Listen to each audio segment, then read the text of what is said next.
So I'm finally getting to the project that actually started me wanting to build like speakers and, Bluetooth radios and all that, even though I've built several prior to this one, but I'm finally getting around to building, I guess, the big one. So the main point of this, as you notice in the title, is it's powered by just a car radio. Got that off Amazon for like 20 bucks. But what really, I guess, started for me was I found this, and there's another speaker exactly like it inside, that are just some old car speakers that my dad had. And I looked at those and first like, oh, that'd be cool. Maybe build a speaker out of them. And, well, I'm just not getting to it after building several other speakers. Either way, so the base premise of this is I'm going to hook this radio up to these two. These are two lead acid batteries, 9 amps an hour batteries, going to be wired in parallel. So it's going to have quite a bit of juice, but still, at like 12 volts, which is what all this is going to be powered by. So I'm just going to have a series of wires and switches linking everything together. And I've also got a couple other things I kind of have planned, but this is just kind of the base level that we're going to start with. So I guess get started. So the first things I'm going to do is basically build the frame or the box. Just got some plywood here. This is my base face thing. I'll probably have to do a little bit of modification to it later, but I got my two main speakers here. I got this here circle is how they're going to be mounted. This is where the radio is going to sit. This is where a voltage meter that I got is going to be mounted in. And I got something else I'm going to put over here, but I don't quite know how it's going to go because I still have to put it together. So I'm just going to basically just take my jigsaw here and cut everything out and then split it in half, and that's going to be my back.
Okay, so after a lot of work, I'm remembering why I hate carpentry a lot and why I decided to, do anything that wasn't that, and also why I'm working in a factory instead of doing construction like my family does. Anyway, that's actually not important. Either way, I've got, so this top and bottom aren't glued on yet. The sides were glued last night. He's just kind of sitting here with the same scrap plywood I had laying around. So yeah, it's gonna be a bit janky, unfortunately, but hopefully the front is more or less all right. Gonna sand it down, give it the glossy black. And then once I have everything strapped onto it, hopefully I'll distract from how bad the rest of it's gonna look. I'm also glad I'm making sure like all of the, non-wood pieces, the, electronics and all that stuff should be removable. So I can take them off in the future if I decide to make it out of, you know, literally anything else. Either way, I'm gonna get this glued on real quick. Also, just top panel. This is my switch piece. Just some toggle switches. I said be extra fancy to get the cover just because I thought it looked cool. Little 3D printed blocks, just hold them so I can literally, you know, remove them and wire them to screw the whole thing down. I made the mistake of making them a solid piece before. So, gonna get those glued on real quick, and I'll be back tomorrow after it dries out to, well, I guess probably sand and paint this. All right, now that I got everything glued together, well, mostly glued together. This is probably one of my ugliest glue jobs thing. I don't know where I'm going with this. I've had too much caffeine. Either way, I'm just gonna take this Orbital sander here that has been sitting around forever, which is why it's beat up, and going to kind of sand everything smooth to get ready for painting. And from there, I can actually start wiring up the part I'm actually semi-good at.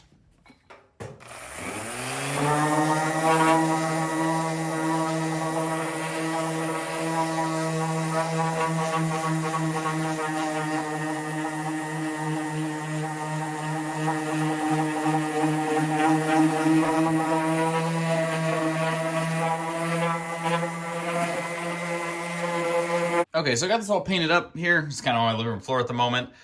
So I can kind of figure out the best way to wire up all this stuff in a little more clean environment than my shop. So basically I'm just gonna kind of build up like a basic wire harness to wire up everything to the switches, hopefully, and then the batteries, of course the charger and all that. And then I'll probably kind of show how I have everything wired up after I get that part done. So after way too long of sitting on my floor and listening to my whining cat, I finally I think have this figured out. So my two batteries are sitting there. They're just going to be offset since they're lead acid batteries, so they are heavy as shit and are probably double the weight of the whole thing. This is my speaker wire, which left and right. This will just plug into this car radio. I just wired everything up just based on the diagram that came with that and the way these speaker wires are done up. From there, I have my series of switches here, which I have like, honestly, this is kind of a mess. I'm a messy worker, as you notice. I have my main.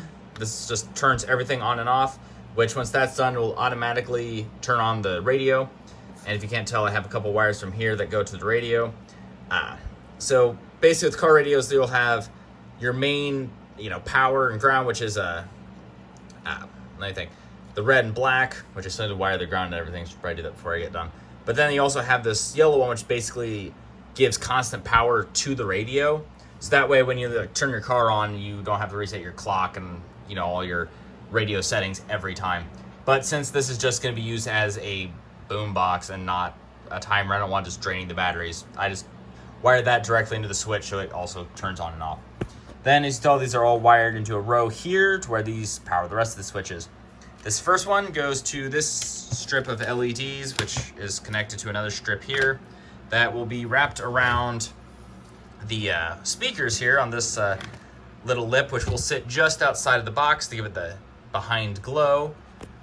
Wait, I think I might need to redo that. No, wait, okay. Yeah, no, that's this last switch. This switch is just this single strand, which is gonna go under the front here to kind of give it that underglow. So I was gonna have another one because I am planning on maybe in the future putting a like a sound sensor on it, but I still have to make that, and that will say it's probably gonna take me longer. So for the video, it probably won't have that, but there is an extra switch in case I wanna, you know, add that. And they also have this voltage meter, which will tell me, you know, if the batteries drop in voltage. So that way I know when to charge it.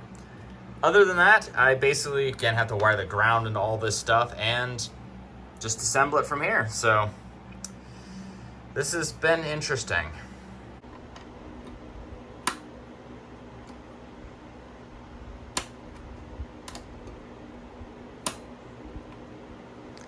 Finally, it all works.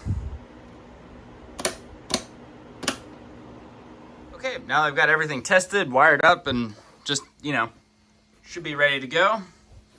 Just open up your switches. This last one doesn't do anything just because at the moment I don't have it wired into anything.